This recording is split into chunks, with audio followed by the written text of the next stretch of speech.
Pada kondisi ketidakpastian global di tengah upaya pemulihan perekonomian, sektor keuangan syariah di Indonesia terbukti tangguh dan mampu bertahan menghadapi situasi sulit.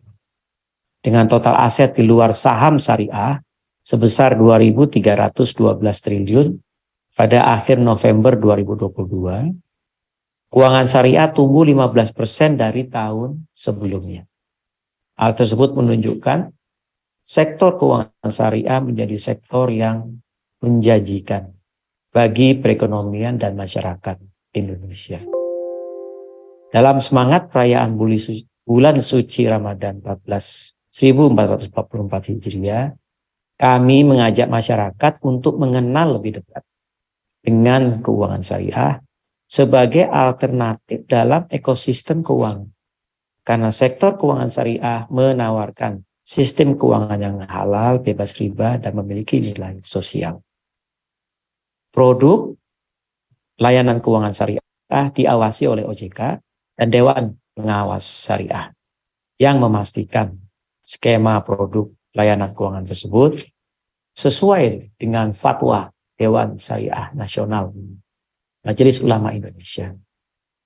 Keuangan syariah juga berfungsi sebagai penggerak untuk meningkatkan kesejahteraan masyarakat melalui fasilitas pembiayaan tanpa bunga serta penyaluran dana sosial seperti zakat, infak, sedekah, dan wakaf. Bapak Ibu hadirin yang kami hormati, meskipun menunjukkan tren yang positif, sektor keuangan syariah perlu memperhatikan beberapa hal untuk menjaga keberlanjutan bisnis ke depannya. Di antaranya, indeks literasi ekonomi dan keuangan syariah di Indonesia. Ini menjadi tantangan besar bagi sektor keuangan syariah. Berdasarkan survei nasional literasi dan inklusi keuangan tahun 2022, indeks literasi keuangan syariah 9,1%. Berdasarkan Bank Indonesia, indeks literasi ekonomi syariah, jadi ini secara ekonomi, meliputi keuangan dan lainnya, tahun 2022 sebesar 23,3%. Jadi indeks literasi ekonomi syariah tahun 2022 sebesar 23,3%. Berdasarkan Bank Indonesia. Walaupun meningkat setiap tahunnya, indeks literasi tersebut masih jauh di bawah indeks literasi keuangan nasional yang sudah mencapai 49%. Bapak Ibu hadirin sekalian yang berbahagia.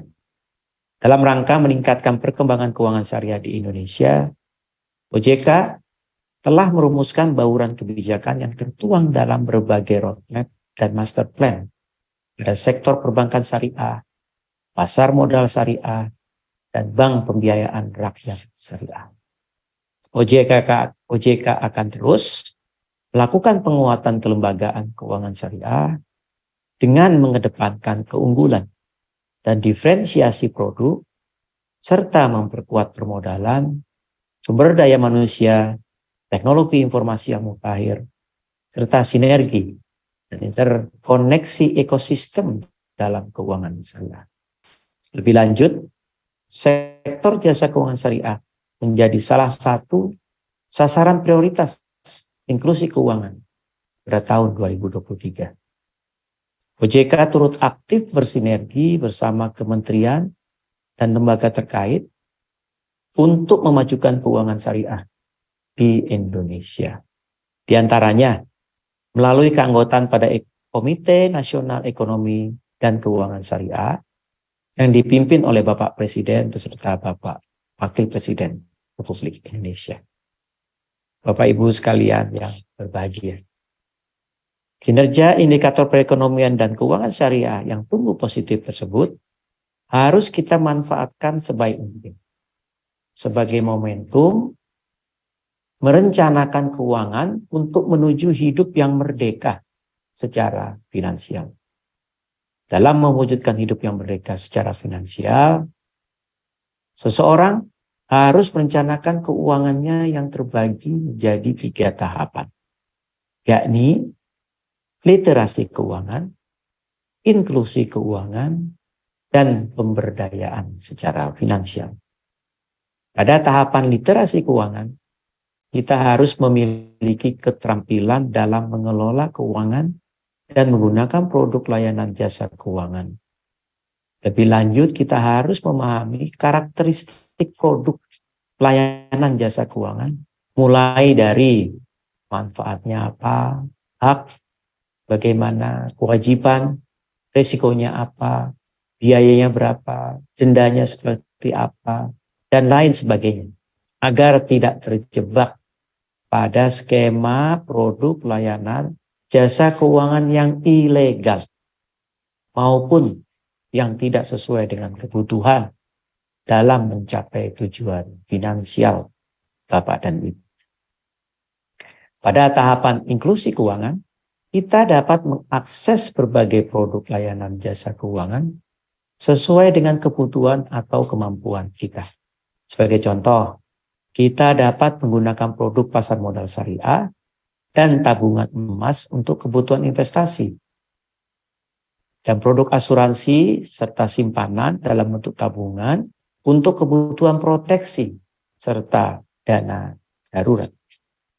Pada tahapan pemberdayaan secara finansial, penggunaan produk layanan jasa keuangan tersebut dapat menciptakan economic opportunities atau peluang ekonomi. Sebagai contoh, penggunaan layanan kredit atau pembiayaan dapat memfasilitasi kita mendirikan usaha. Dengan penguatan aspek pemberdayaan, masyarakat tidak hanya cakap secara keuangan, tetapi juga dapat meningkatkan skala ekonominya menjadi lebih baik melalui penguatan struktur keuangan sehingga lebih berdaya saing.